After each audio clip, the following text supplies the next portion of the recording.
ഘട്ടത്തിൽ ഒരു ഘട്ടം കൂടി ചർച്ചയാവുന്നത് പ്രവാസികളുടെ ജീവിതമാണ്.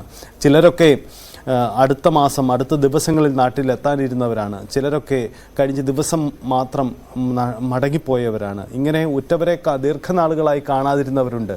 തൊട്ട് തലേന്നോ അല്ലെങ്കിൽ മണിക്കൂറുകൾക്ക് മുമ്പോ ബന്ധുക്കളെ വിളിച്ചവരുണ്ട്.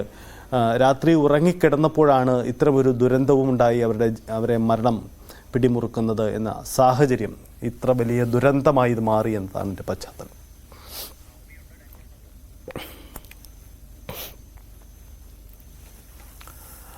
നവമി നമുക്കൊപ്പമുണ്ട്. നവമി, നമ്മൾ പ്രതീക്ഷിച്ചതുപോലെ ഉടൻ തന്നെ അവിടേക്ക് എത്തിക്കും, കാർഗോ കോംപ്ലക്സ് വഴി പുറത്തേക്ക് കൊണ്ടുവരുമെന്നാണ് കരുതുന്നത്. ഈ മൃതദേഹം പൊതുദർശനത്തിന് വേണ്ടി ആ പ്രത്യേക ഇടങ്ങളിൽ ക്രമീകരിച്ച ശേഷം എത്ര സമയം അവിടെ ഉണ്ടാകും? അതിനുശേഷം ആംബുലൻസിലേക്ക് മാറ്റാനുള്ള നടപടിക്രമങ്ങൾ, അതിൻ്റെ പ്രയോറിറ്റി, ഏതിടത്തിലേക്കായിരിക്കും ആദ്യം പോവുക, അങ്ങനെയുള്ള ക്രമീകരണങ്ങളൊക്കെ അവിടെ ആയിട്ടുണ്ടോ? ഞാനിപ്പോൾ നിൽക്കുന്നത് കാർഗോ എൻട്രൻസിന്റെ അടുത്താണ്. നമുക്ക് ഈ ദൃശ്യങ്ങൾ കാണാം. ഇതിൽ കൂടിയാണ് മൃതദേഹങ്ങൾ ഈ പ്രത്യേകം തയ്യാറാക്കിയ പീഠത്തിലേക്ക് കൊണ്ടുവരുന്നത്. അവിടെ ഏറ്റുവാങ്ങുന്നതിനായി മുഖ്യമന്ത്രിയും മറ്റ് ഭരണപക്ഷ ജനപ്രതിനിധികൾ എല്ലാവരും തന്നെ തയ്യാറായിട്ടുണ്ട്.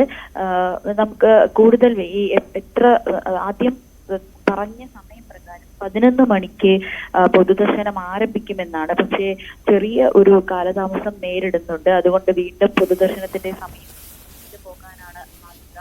എങ്കിൽ കൂടിയും അവരുടെയൊക്കെ വീടുകളിൽ അവരുടെ ബന്ധുക്കൾ കാത്തിരിക്കുന്നതിനാൽ കുറച്ചധിക നേരം ഇവിടെ സംസ്കാരത്തിന് അന്ത്യാഞ്ജലി അർപ്പിച്ച ശേഷം ഉടൻ തന്നെ മൃതദേഹം ഇവിടെ നിന്ന് കൊണ്ടുപോകും. നവമി പറയുന്നത് പോലെ അവിടേക്ക് ഉടൻ തന്നെ ആ കാർഗോ കോംപ്ലക്സ് വഴി മൃതദേഹങ്ങൾ ഉടൻ തന്നെ അവിടേക്ക് എത്തിച്ചേരും. നമുക്ക് ദൃശ്യങ്ങളിൽ കാണാൻ കഴിയും. മൃതദേഹങ്ങൾ പ്രത്യേക വിമാനത്തിൽ നിന്നും ഗ്രൗണ്ട് ക്ലിയറൻസ് പൂർത്തിയാക്കി അവിടുന്ന് മാറ്റുകയാണ്. അതിനുശേഷം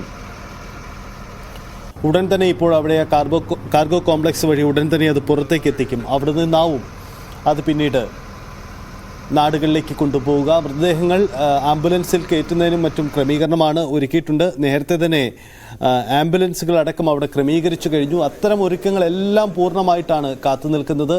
എന്തായാലും നമ്മളിപ്പോൾ കാണുന്ന ആ ക്യാമറ ദൃശ്യത്തിലേക്ക് ആ കാർഗോ കോംപ്ലക്സിനുള്ളിലൂടെ മൃതദേഹങ്ങളും വഹിച്ചുകൊണ്ട് വാഹനങ്ങൾ കടന്നു വരും. അതിനുള്ള ക്രമീകരണങ്ങൾ ഒരുക്കിയിട്ടുണ്ട്. ഇതാ ദൃശ്യങ്ങൾ കാണുന്നത്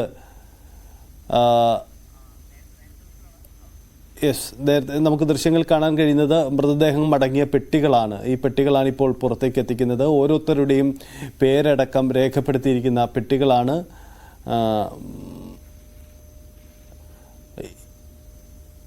ഈ പെട്ടികൾ ഉടൻ തന്നെ, ഈ മൃതദേഹം അടങ്ങിയ ഈ പേടകങ്ങൾ ഉടൻ തന്നെ പുറത്തേക്ക് എത്തിക്കും. അതിനുള്ള ക്രമീകരണമെല്ലാം അവിടെ ഒരുങ്ങിക്കഴിഞ്ഞു. ഡാനി, നമുക്ക് പരമാവധി ദൃശ്യങ്ങൾ എത്തിക്കാൻ കഴിയുന്നുണ്ട്.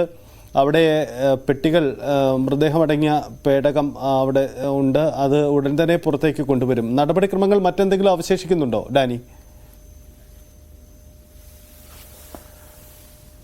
അതാണ് അവിടെ അന്തിമോപചാരത്തിന് വേണ്ടിയുള്ള ഒരുക്കങ്ങളെല്ലാം പൂർണ്ണമാണ്. നമുക്ക് ദൃശ്യങ്ങൾ കാണാം. ദൃശ്യങ്ങൾ കാണുന്നതാണ് ആ കാർഗോ കോംപ്ലക്സിലേക്ക് മൃതദേഹവും വഹിച്ചുകൊണ്ടുള്ള വാഹനം. വിമാനത്തിൽ നിന്നുള്ള വാഹനങ്ങൾ കടന്നു വരികയാണ്. ആ പെട്ടികളും വഹിച്ചുകൊണ്ടുള്ള കടന്നു വരികയാണ്. വ്യോമസേനയുടെ പ്രത്യേക വിമാനത്തിൽ കൊണ്ടുവന്നതാണിത്. അതാണിപ്പോൾ ഇങ്ങോട്ടേക്ക് കൊണ്ടുവരുന്നത്. 31 മൃതദേഹമാണിവിടെ പൊതുദർശനത്തിന് വേണ്ടി എറണാകുളത്ത് കൊച്ചി നെടുമ്പാശ്ശേരി വിമാനത്താവളത്തിൽ ഇറക്കുക.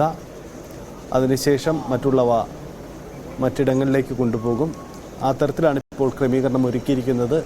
നമുക്ക് വളരെ ദൂരമായി റൺവേയിൽ വ്യോമസേന പ്രത്യേക വിമാനം ലാൻഡ് ചെയ്തിരിക്കുന്നത് കാണാം. ഒപ്പം തന്നെ അവിടെ മൃതദേഹങ്ങൾ അടങ്ങിയ വലിയ പെട്ടികൾ, വലിയ കാരേജ് ബോക്സിനുള്ളിലാണ്. അവിടെ നിന്നാണ് പിന്നീട് ഇങ്ങോട്ടേക്ക് മാറ്റുന്നത്. ദൃശ്യങ്ങളിൽ കാണാൻ കഴിയുന്നത് പോലെ